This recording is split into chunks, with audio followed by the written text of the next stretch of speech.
Muy bien, buenos días iglesia. Estoy tan emocionado de estar con ustedes y aquellos que están en línea con nosotros. Me encanta poder tener pastores de campos que son tan capaces, comunicadores de la palabra de Dios. Si no escucharon el mensaje del pastor Lucas la semana pasada, les recomiendo que vayan y lo escuchen. Pueden escuchar al pastor Courtney, al pastor Frank y los rotos por los campos. Y me encanta poder hacer eso también. Pero hemos estado caminando a través de los evangelios, hemos estado a través del Nuevo Testamento y vamos a estar en Mateo capítulo 18. Si tienes tu Biblia, puedes ir allá al primer libro del Nuevo Testamento, el Evangelio de Mateo. Y nosotros vamos a estar en el capítulo 18 mientras avanzamos, repasamos los evangelios juntos. Simplemente seleccionamos partes que ya leyeron durante la semana pasada, espero, y lo repasamos. Mateo capítulo 18. ¿Saben? He estado pasando tiempo en este capítulo, toda la semana orando, mirándolo, y me doy cuenta que el capítulo es tan grande. Quiero decirte, escucho mensajes, un mensajetón de sobre simplemente vincular y perder en el capítulo 18, y fue increíble, ¿no? Pero estaba orando y diciendo, Dios, ¿cómo quieres que presente esto? ¿Qué quieres que vea? Y hay un hilo. Es algo que realmente se ha presionado en mi corazón durante los últimos meses, y tiene que ver con la bondad de Dios. Es realmente triste el contexto de una serie de funerales que he tenido en los últimos meses y me ilustró la bondad de Dios en medio de las penas y las pérdidas. Y sé que Dios es bueno, amén. Él es bueno y Dios creó esta tierra con tantas cosas buenas. Cuando la creó en el tiempo original de la creación, cada día dijo, es bueno, es bueno, es bueno. Y así que hay tantas cosas que podemos disfrutar en esta tierra, pero creo que hay una cosa que nos dio que refleja su bondad y fue como el vértice de toda la creación, porque todos los días dijo, es bueno, es bueno, es bueno, y en el último día, después de haber creado a Adán y a Eva, y dijo, es muy bueno, porque creo que el regalo más grande que Dios nos dio en esta tierra son las relaciones. Amo las relaciones. Sabes que Dios te creó para relaciones primero con Él. Él creó a Adán para que Adán le conociera y lo trajo a Eva a la escena para que pudieran conocerse y desarrollar una relación entre ellos. Y relaciones solamente hacen la vida mejor. Quiero decirte, los atardeceres y los amaneceres son más hermosos cuando los ves con alguien que amas. La comida sabe mejor cuando la comes con personas que amas y con las que disfrutas estar cerca. Bueno, me refiero a las penas que pasas parecen ser más livianas cuando hay otros que las llevan contigo y las alegrías aumentan exponencialmente cuando tienes a alguien más allí contigo haciendo eso que amas, viendo eso que tanto disfrutas. Me encanta la belleza de las relaciones. Pero C.S. Lewis dijo algo que tiene algo potencial, algo que tiene un potencial, alto potencial para bien, también tiene un potencial igual para opuesto, para dañar nuestras vidas. Y eso, por eso las relaciones son una manera de dos caras. Creo que es uno de los mejores regalos que Dios nos ha dado en esta tierra. Pero también puede ser el aspecto más doloroso de la vida en esta tierra. Algunos de ustedes que estoy viendo saben exactamente de lo que estoy hablando. Y si no lo sabes, lo sabrás. Quiero decirte, hay daño y dolor y heridas que pueden causarse en nuestras vidas. Una cosa es que te la haga un extraño, pero otra cosa es que alguien cercano, alguien que amas, alguien que conoces te trate de una manera que es dañino o incluso devastador. Y creo que en este capítulo, en el capítulo 18, hay un hilo de cómo Cristo quiere que veamos a las ofensas, heridas, pecados que se cometen contra nosotros y que cometemos unos contra otros. Y creo que realmente lo central es que lo que quiero sacar de ese capítulo es especialmente cómo nosotros, los que decimos que somos seguidores de Cristo, los que estamos aquí, estamos escuchando en línea, ¿quién dirá yo soy un seguidor de Cristo, le he pedido que me salve, le di mi vida, Jesús es mi Señor? Creo que Jesús quiere demostrarnos y mostrarnos cómo los hijos de Dios deben relacionarse unos con otros. Cómo los hijos de Dios deben de tratar con las heridas, las ofensas y los pecados. Y desde el principio del capítulo hay un concepto central que se nos da. Y te lo voy a decir de esta manera. Que la sanidad de las ofensas, que es lo que queremos, la sanidad de las ofensas siempre comienzan con humildad. Humildad. Ahora, es muy interesante para mí que este es un concepto central, especialmente por la manera como comienza el capítulo 18. Comienza con los discípulos siendo cualquier cosa menos humildes entre sí. De hecho, si miras, no está en la pantalla, pero en Mateo 18, versículo 1, dice, en ese tiempo los discípulos vinieron a Jesús diciendo, ¿quién es el mayor en el reino de los cielos? Ahora, parece que tú sabes, está viniendo a Jesús con una pregunta teórica. ¿Quién es el más grande en el reino del Señor? Pero realmente Mateo está siendo amable porque si vas a Marcos y a Lucas y miras la misma historia, en realidad descubres que mientras Jesús y los discípulos caminan por el camino, quizás Jesús estaba ahí con uno de los otros discípulos o con una de las mujeres ahí, pero los discípulos, los muchachos, estaban discutiendo quién era el más grande. Yo soy el más importante, Jesús me ama más, ¿verdad? Voy a sentarme, voy a obtener el asiento de honor, voy a estar ahí a un lado de Jesús en el reino cuando haga todas estas cosas, voy a ser su mano derecha. Era la discusión que tenían. Quizás vino debido a que unos días antes de esto, unas semanas antes de esto, Jesús había dicho a Simón Pedro, tú eres Pedro y sobre esta roca, hablando de sí mismo, Pedro es una piedrilla, pero Cristo es la roca. Construiré mi iglesia y te daré las llaves del reino. Así Simón Pedro dice, oh sí, yo estoy bien con eso. Feliz, muy bien. O quizás fue porque unos días antes de esta historia, Mateo 18, en la historia del monte de la transfiguración, cuando Jesús acaba de elegir a Pedro, Santiago y Juan, y ahí está Pedro otra vez, dice, ya van dos, las cosas se están viendo para el equipo de la casa, ¿verdad? Tuvieron que ir al monte de la transfiguración y allí Jesús se reveló en su gloria chequín, en la gloria de Dios y comenzó a brillar. Solamente una luz brillante y apareció Moisés y Elías y luego Dios dijo, este es mi hijo, escúchenlo. Jesús entonces dijo a los discípulos que no le cuenten a nadie de esto. Así que pueden imaginarse cómo pasó eso, ¿no? Cuando bajaron de la montaña los otros discípulos, ¿qué onda? ¿Qué hicieron? Y estaban como, no podemos realmente hablar de eso. Fue fantástico, pero no podemos discutir realmente. Ojalá que hubiera estado ahí, pero bueno, no lo estaba. Solo éramos yo, Santiago y Juan, ya sabes. Entonces Jesús en Mateo, Marcos y en Lucas dice que percibió lo que estaba pasando. Él, tú sabes, porque sabe lo que piensas, ¿no? Incluso cuando no se lo dices a nadie, pero él estaba alerta, así que los atrapó y en Marcos y Mateo nos cuenta lo que dice. Todos están discutiendo allá atrás, puedes imaginarse lo avergonzados que se pusieron. ¡Ay! Hombre, así que saben que probablemente tiene un verdadero Señor espiritual. Solo nos preguntamos, ¿quién es el más grande del reino? Como algo teórico, ¿no?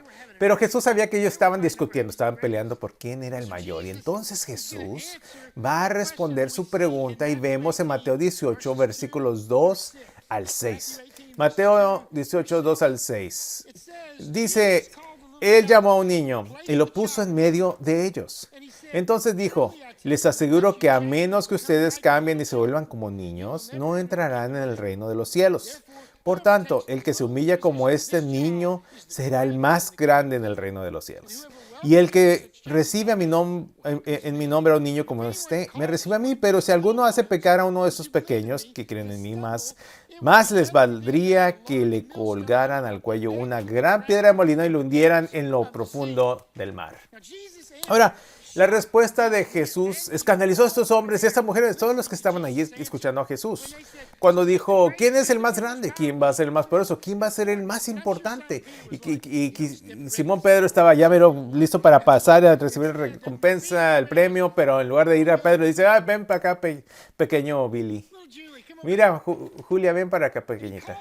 Y le llama a un niño pequeño, ¿no? Quizás 3 años, la palabra generalmente habla de un niño, y es probablemente 3 o 4 años, un niño pequeño, un pequeñito.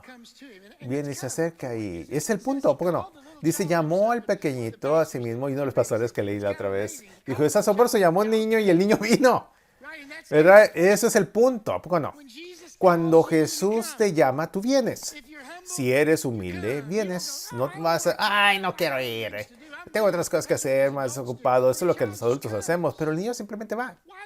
¿Por qué trajo un niño? Porque un niño en esta edad y tiempo no tenía derechos.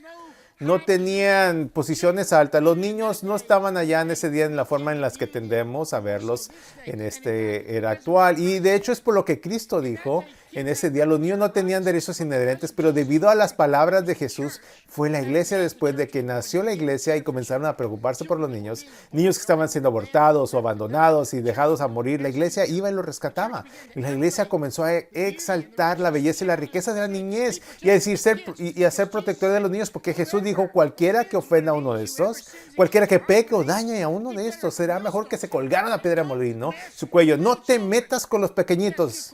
Déjame hasta una pregunta. ¿Cómo te afecta cuando ves a alguien golpeando a un niño? ¿Ves a alguien gritando a un niño? ¿O descubres que alguien ha abusado sexualmente o golpeado físicamente a un niño? ¿A poco no te hace como que quieres lidiar con él directamente? ¿Estás conmigo esta mañana? ¿A poco no sientes eso? Jesús estaba elevando el valor de un niño, pero lo estaba usando como una analogía. Y dijo: no trates a los niños pequeños de esta manera. Y por cierto, no trates a mis niños pequeños de esta manera.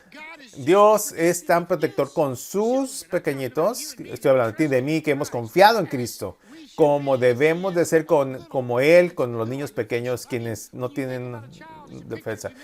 Piensas que un niño es una imagen de humildad porque no tienen derechos, no pueden ir exigiendo sus derechos. No tiene ninguno, no puede abrirse camino, no tiene ninguna fuerza y él no tiene ningún poder. No puede manipular, persuadir y dominar. Ahora, algunas de ustedes mamás podrán decirme que tal vez necesito quedarme despierto con un niño de 1 año toda la noche. Entiendo lo que dices. Pero la imagen aquí es el hecho de que, en última instancia, un niño pequeño no tiene poder. Un pequeñito tiene que confiar. Un pequeño es dependiente. Y así es como estamos llamados a venir a Dios. No vienes a Dios demandando o probarte a ti mismo. No te prestas como el gran hombre en el campus y solamente demuestras que es todo eso. No. Si quieres estar en el reino, mucho menos ser grande en el reino, tienes que venir como un niñito. Totalmente dependiendo, totalmente confiando, clamando a Dios, porque por tu cuenta lo harías, simplemente te morirías.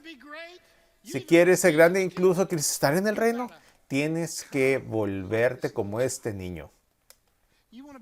¿Quieres ser un seguidor de Cristo? Significa que tienes que confiar en Él como un niño confiaría en sus padres.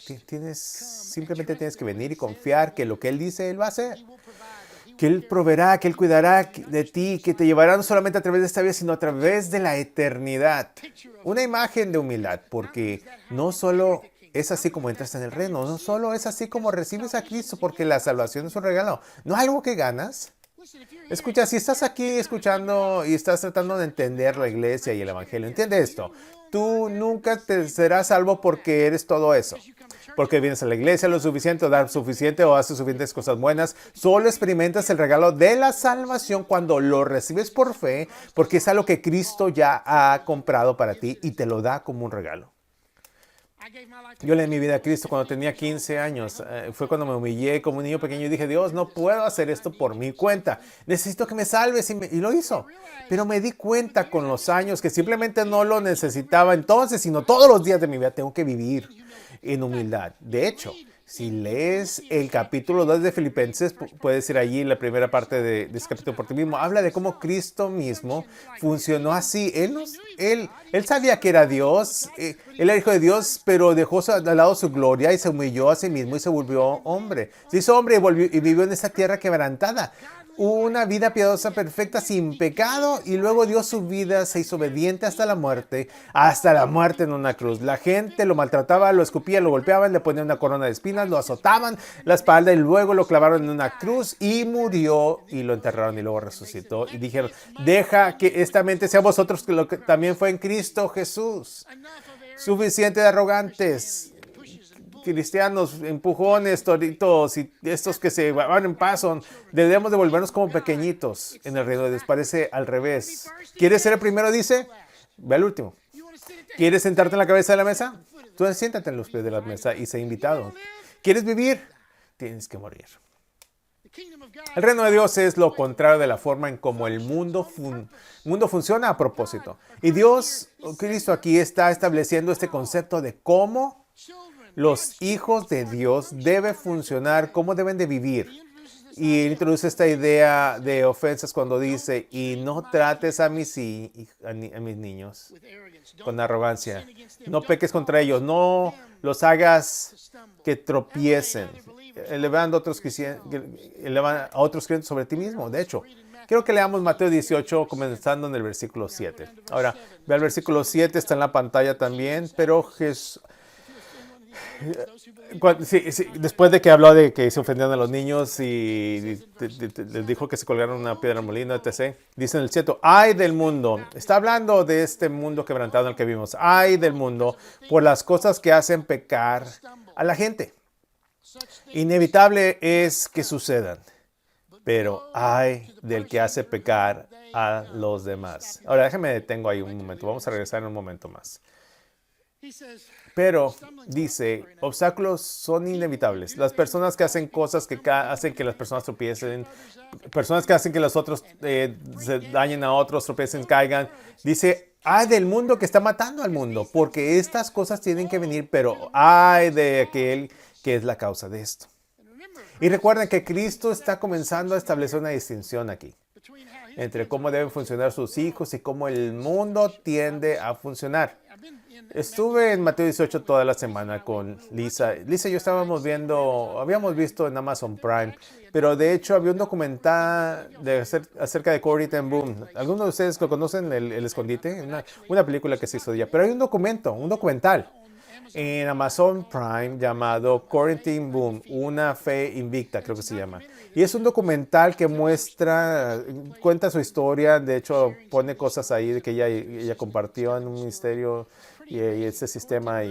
Y la historia de ella tuvo un padre lleno de Dios y le llamaban el hombre de corazón de oro porque era un hombre tan apegado a Dios. Tenía 2 hijas, Betsy y Corrie, y nunca se casaron, pero eran mujeres piadosas. Esta casa era conocida por su generosidad y amabilidad. Tenía un vecino en Harlem que era muy cercano a ellos y los traicionó.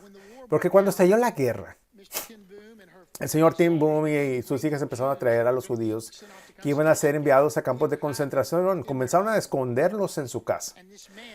Y este vecino, los traicionó y los entregó a las autoridades. Y un día la SS llegaron ahí a la puerta. Afortunadamente pudieron esconder a los refugiados judíos allí en su casa. Subieron y no encontraron a los refugiados, pero arrestaron a Corrie y a Bessie, su hermana, y al señor Ten Boom también. Y finalmente terminó siendo el señor Ten Boom. No vivió mucho tiempo, tenía 84 años. Su hermana vivió un tiempo, pero luego murió en un campo de concentración. Tenía otros familiares que fueron arrestados y quien terminaron muriendo ahí después de que salieron de los campos de concentración. Una historia terrible. Y fue por la traición de un vecino, un amigo. Oh, ay del mundo, dice Jesús, para aquellos que tratan a mis hijos de esa manera. Pero el espíritu de Corrie era muy como niño. Ella y Betsy, incluso en el campo de concentración, Dios las usó para atraer a muchas otras mujeres a Cristo, para que fueran testigos de Cristo. Y luego, después de que terminó la guerra, Betsy murió, pero Corrie salió y comenzó a tener un ministerio. Y hablaré más de eso al final de este mensaje, pero creo que es importante saber que Dios puso la favoreció y observa cuidadosamente a aquellos que maltratan su propia aflicción al mundo. ¡Ay del mundo! Entonces, ¿sabes cómo? Sí, está bien. No sé, cuando vemos una historia en las noticias, alguien que maltrata a un niño, o cuando escuchamos a una persona piadosa, una buena persona, una persona amable, que es traicionada, herida, o incluso sin nada, verán estas historias a medida que se desarrollan en el mundo. Y nos enojamos, pero luego hace algo. Voltea y en el capítulo 18, versículo 8, continúa diciendo, si tu mano o tu pie te hace pecar, córtatelo y arrójalo. Más te vale entrar en la vida manco o cojo que sea arrojado al fuego eterno con 2 manos y 2 pies. Y si tu ojo te hace pecar, sácatelo y arrójalo. Más te vale entrar tuerto en la vida que con los 2 ojos ser arrojado al fuego del infierno. Ahora, aquí Jesús no está enseñando la automutilación, ¿no? Porque si tienes un problema menor y te sacas un ojo y solo tendrás ligero con el otro ojo, no. Está lidiado con el concepto de ir a la raíz del problema de tu pecado. Lo que es interesante es que está hablando de ofensas y él está diciendo, hey, ahora tu enfoque no necesita estar en las ofensas de otros. Mira tu propio corazón. ¿Qué está pasando dentro de ti? ¿Cuáles son las áreas en tu propia vida que te preparan para el fracaso? La palabra, si tu pie te hace tropezar, es una palabra que se basa en una raíz que es como el viaje de una trampa, como el cebo que pones en esta trampa para ratones justo aquí, y viene aquí el ratón lo toca y cuando lo toca, ¡boom!, se lo cierra y lo mata, ¿no? Tengan en cuenta en cuenta las cosas que se establecen en tu vida para el fracaso. Es mejor que lidies con esos problemas. Sea despiadado con tu propio pecado. Estamos en medio de la temporada de Lintón, donde muchos dicen, vamos a ayunar ciertas cosas durante este tiempo. Y el objetivo no es ser súper espiritual diciendo que estás ayunando, sino el objetivo es obtener el corazón de Dios y decir, Señor, dame tu corazón, que vea lo que tienes, que quieres que vea. Isaías 58 habla del ayuno que Dios eligió para soltar las ataduras de la maldad, para romper fortalezas. Y mi oración por todos nosotros es que Dios rompa algunas fortalezas que si ahora mismo no lidias con esto, nos va a llevar a un lugar en donde no solamente nos destruirá a nosotros mismos, sino a nuestras familias y nuestros seres queridos. Y tendrá una implicación directa en la iglesia. Quiero que tú y yo recordemos que tu pecado no es un asunto personal. Nunca se trata solo de ti. No te va a afectar solamente a ti. Dices, solo no estaba tratando de lastimar a nadie. Más lo sé, pero el pecado nunca se queda solo con el que peca. Y por cierto, antes de que entremos allí por los pecados de alguien más, déjame tener una pregunta. ¿Sabes por qué pecamos en primer lugar? ¿Sabes por qué pecamos? ¿Sabes por qué tenemos lujuria? ¿Por qué somos codiciosos? ¿Por qué tenemos la mano golpeadora? ¿Sabes por qué hacemos las cosas que hacemos pecaminosas? Aquí está, ¿por qué? Porque queremos. Es por eso. ¿Sabes? Unas personas dicen que el diablo me obligó a hacerlo, ¿no? El diablo me hizo hacerlo, pero no te obligó, ni siquiera tuvo que empujarte un poco. La mayoría de las veces entramos directamente en eso. ¿Sabes por qué? Porque queremos. Solamente nos arrepentimos después del hecho de muchas veces, ¿no? Dios está diciendo, Cristo está enseñando, lidiar con el pecado mientras todavía es lo que puede hacerte tropezar. ¿Qué tan serio tomo lidiar con mi propio pecado? Quizás tú tengas una lengua que necesita ser cortada porque eres una lengua de tiburón y lastimas a las personas con tus palabras mientras hablas en dureza, o quizás usas tu puño para lastimar y golpear a las personas. Y es hora que te despiertes y veas tu rabia y el daño que ha causado. No sé cuál sea tu fortaleza o tu pecado que te acosa, o esa cosa que sabes que es como una trampa para los creyentes, simplemente no necesitan mucho para que se cierre de golpe. Jesús dijo, lidia con eso y ser despiadado al tratar con tu propio pecado. La humildad. Mira en el espejo la palabra de Dios para poder exponer y mostrar lo que debe de ser, pero el orgullo mira al microscopio y examina las faltas y defectos de otros en detalle. Algunos de ustedes pueden decirme dónde su ex esposo o su ex mejor amigo, o lo que esa persona en la iglesia, o lo que esa persona o esa persona hizo, y lo malo que fue. Podrías decirme todo en detalle, pero si comienzo a preguntarte, ¿puedes hacer una lista de pecados con los que tú tienes que lidiar? No vas a ni poder sacar ni 3. Hasta que empiezas a tomarlo en serio, tomar en serio tu propio pecado. Jesús dice que debemos ser despiadados al tratar con nuestros pecados. Y por eso seguimos adelante. Jesús les está dando prioridades. En humildad consideres a otros mejores que ustedes mismos. No busca ser los primeros, sino ir al último y servir a otros. Y se ocupan de sus propios pecados, su propia basura. Ahora llega al lugar en Mateo 18, que muchos hacen como un enfoque, pero como cuando yo estaba viendo todo este capítulo, veo este hilo desenvolviéndose, desarrollándose. Y está por abordar las ofensas, y es al versículo 15, donde habla con lo que haces con las ofensas. Vamos a leerlo y después lo hablamos. Mateo 18, 15 al 17. Dice, si tu hermano peca contra ti, ve a solas con él y hazle ver su falta. Solamente entre ustedes dos, ¿no? Si te hace caso, has ganado a tu hermano. Pero si no, lleva contigo a 1 o 2 más para que todo asunto se resuelva mediante el testimonio de 2 o 3 testigos. Si se niega a hacerles caso a ellos, díselo a la iglesia.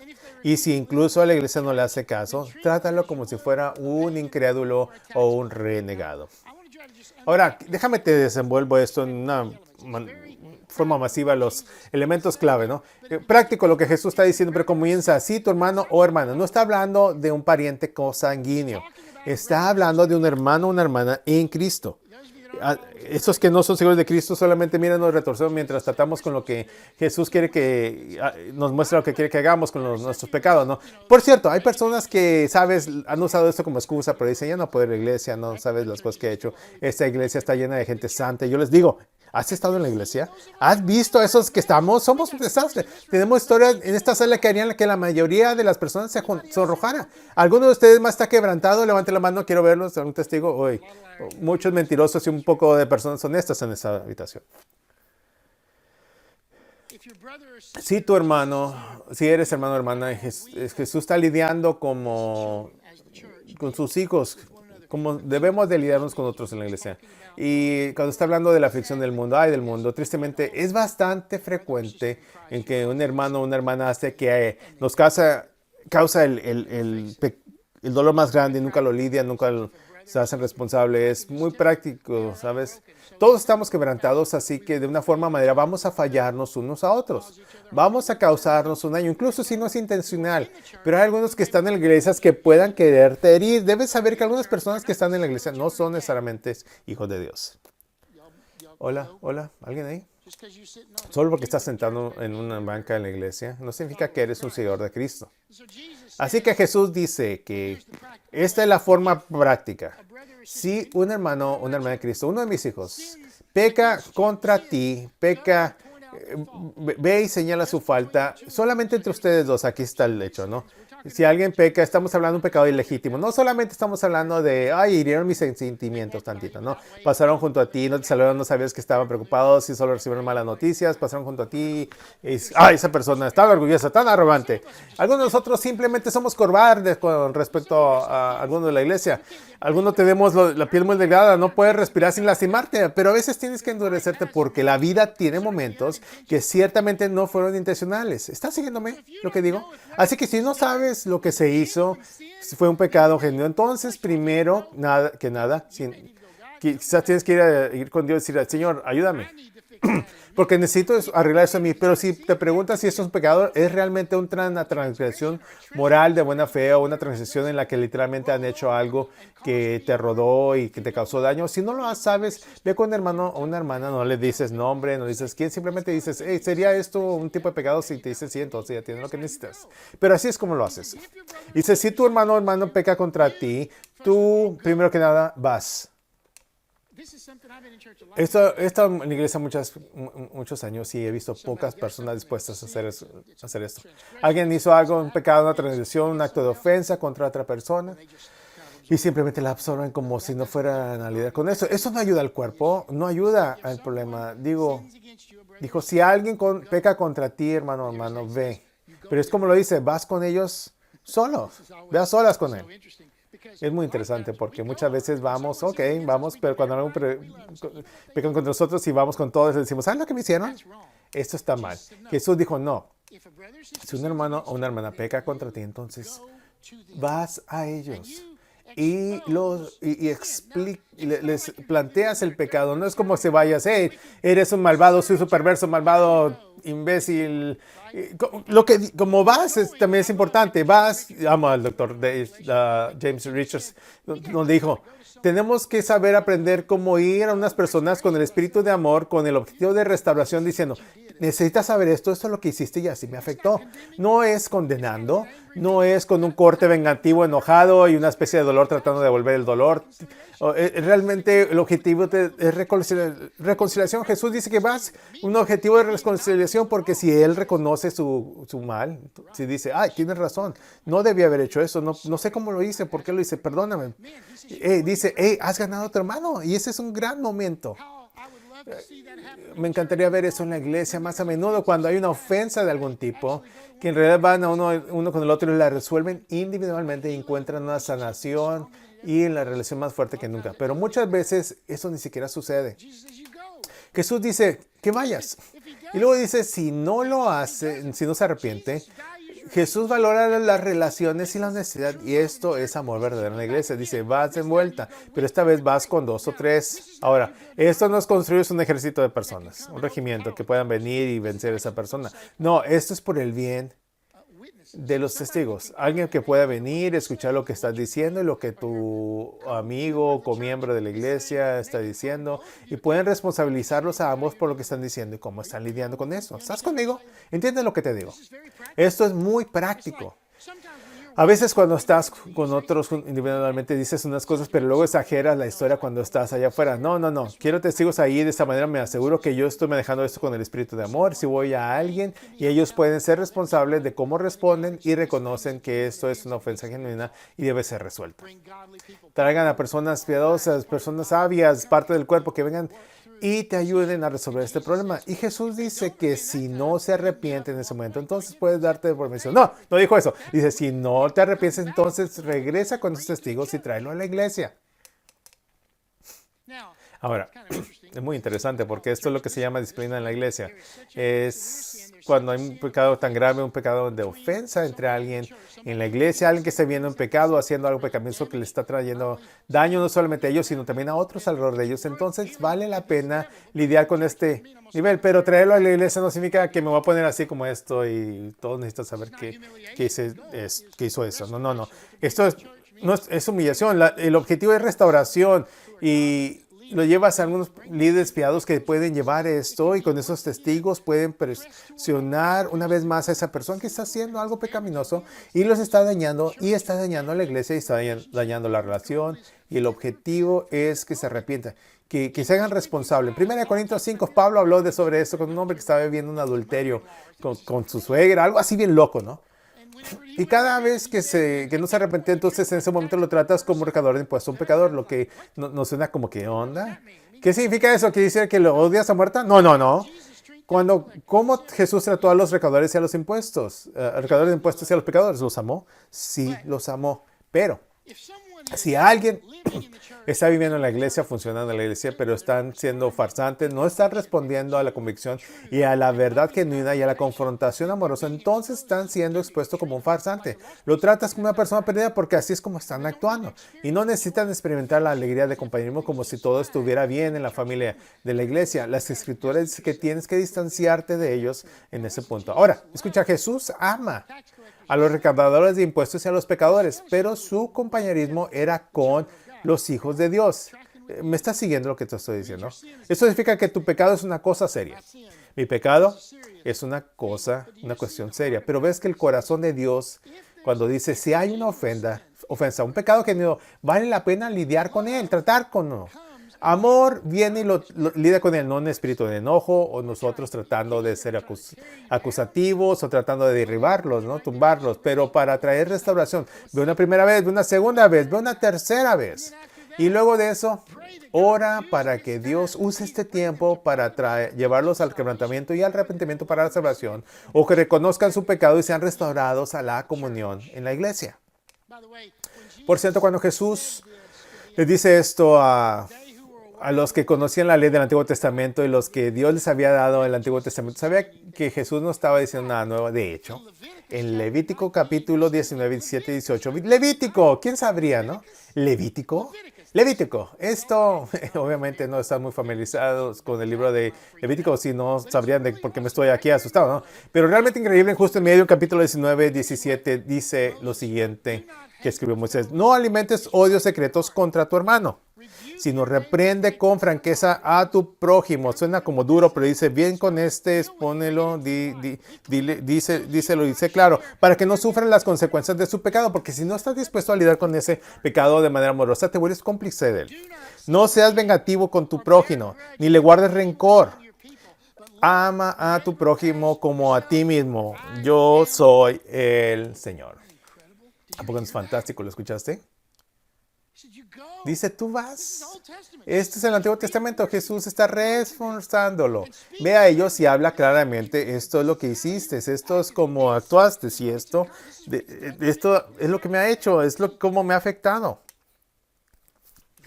Acude a él y dijo, no odies a tu prójimo, no busques venganza, no aguantes rencor en tu corazón hacia tu prójimo. Pero ¿sabes lo que encuentro que nos pasa la mayoría? Cuando nosotros pecamos tenemos algo que sucede que es realmente ofensa, es realmente un pecado, realmente una transgresión contra nosotros. Está mal como puede estarlo, pero en lugar de tratar de lidiar con eso, simplemente dejamos que el dolor se apodere en nosotros y nos quedamos atrapados detrás del corazón y vivimos como víctimas. Y en cambio, albergamos odio y resentimiento. Y solo queremos que esa persona sufra. Queremos que sufra esa persona por el dolor que me hicieron. a mí. Pero vivir tu vida como una víctima es vivir una vida sin amor.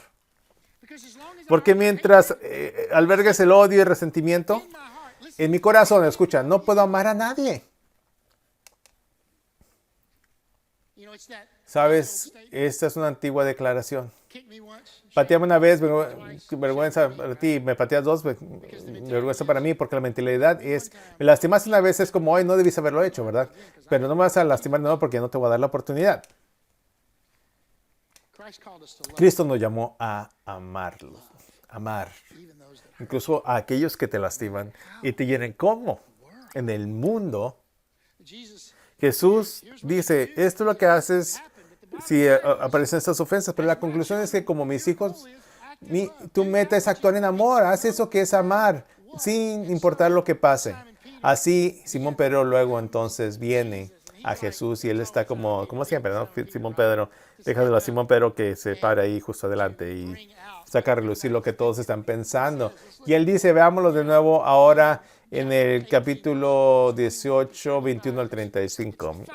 Es la palabra final, el ápice de este capítulo y el corazón de Cristo con respecto a las ofensas, especialmente cuando se trata de cómo deben de tratar a sus hijos al respecto.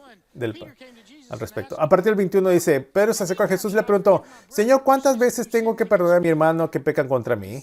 ¿Hasta 7 veces? Ahora, las implicaciones son que los pecados contra mí, o quizá los mismos pecados, o 7 diferentes pecados, no especifica cuántas veces. Ya sabes, la tradición judía era 3 veces, lo perdonas 3 veces, después de eso es como, ya, voy, fuera. Él estaba siendo generoso, 7 veces más.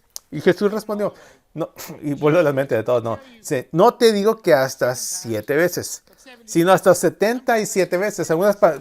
Algunas traducciones dicen 70 veces 7. Eso es mucho más de lo que tú pensaste.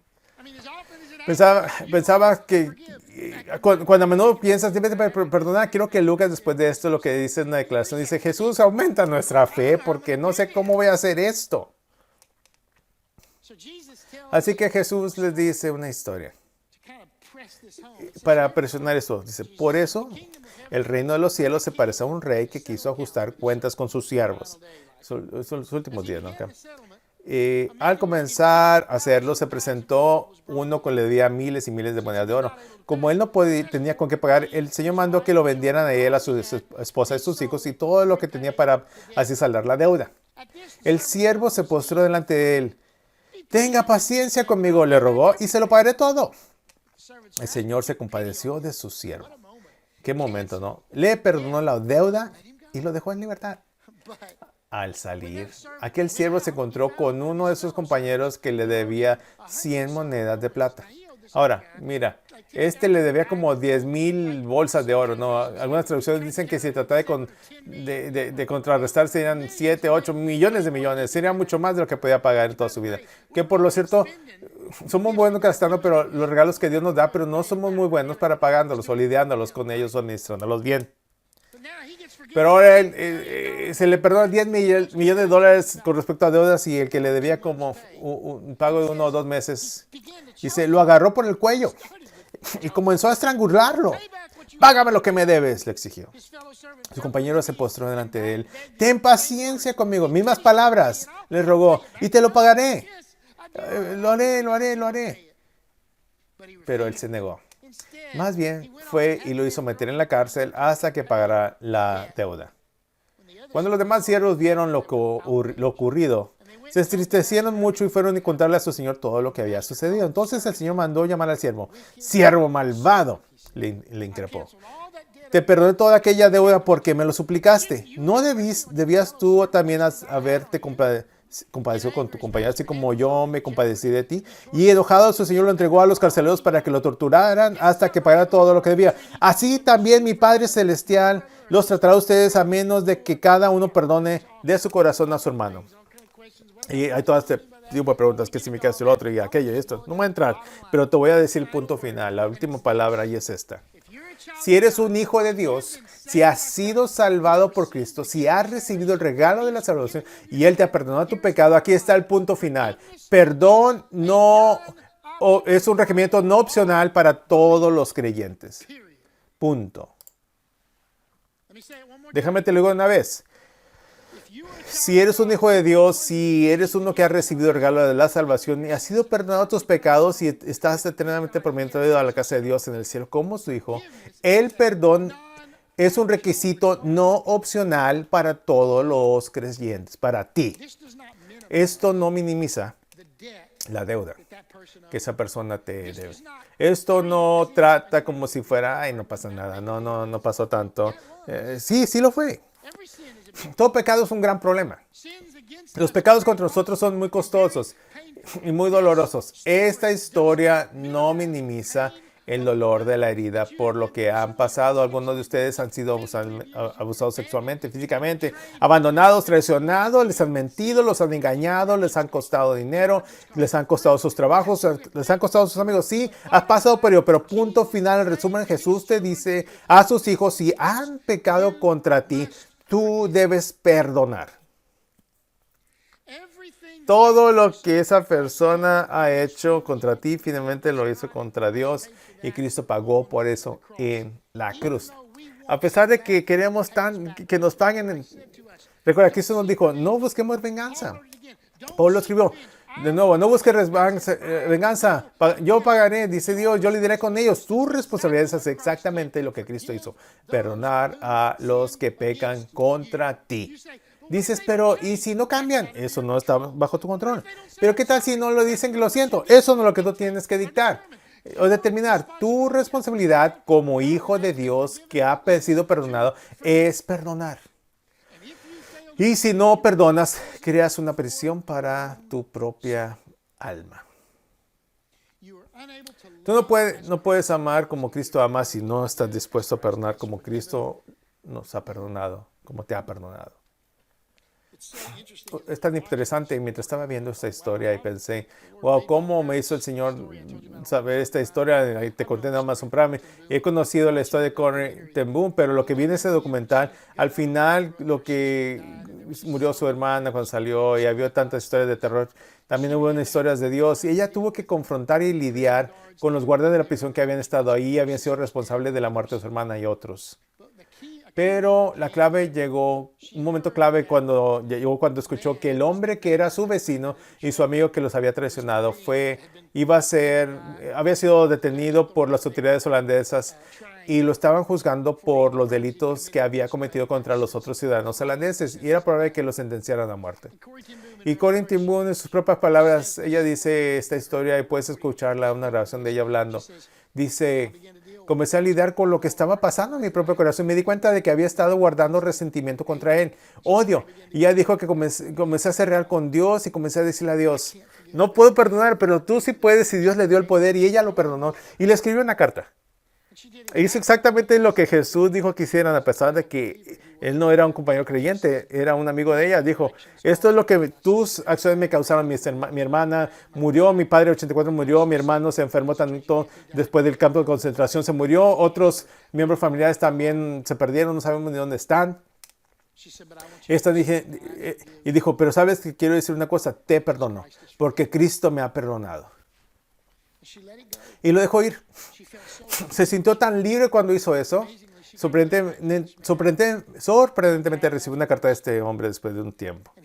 Y él dijo, cuando recibí tu carta, había estado abrumado con todo esto. Sé lo que me merezco. Pero cuando vi, me perdonas, me di cuenta que había esperanza para mí. Y este hombre entregó su vida a Cristo. Lo más grande que puede pasar al que te ofende no es que te lo digan, que lo lamentan a ti, sino que lidien con su pecado y sean perdonados realmente por Dios, eternamente. Pero nunca podremos amar como Cristo amó si no perdonamos como Cristo. Inclinas tu cabeza. Para algunos de nosotros hay una ofensa que estás albergando. La iglesia a veces sé que es un lugar aterrador. Pero ¿hay alguna ofensa con la que no has lidiado? ¿Hay algún tipo de falta de perdón? Hoy sería un grandioso día. De reconocer eso delante de Dios y decir, Dios, ayúdame a perdonarlos sin importar qué, Señor. Si hay alguien que tienes que ir, prepara tu corazón y ve. Padre, te pido que hagas un trabajo en nosotros muy real y muy presente en este momento y un reflejo de tu presencia genuina en nuestras vidas y tu verdadero perdón. para nosotros. Te amamos. Gracias por tu palabra. En el nombre de Cristo te lo pido. Amén.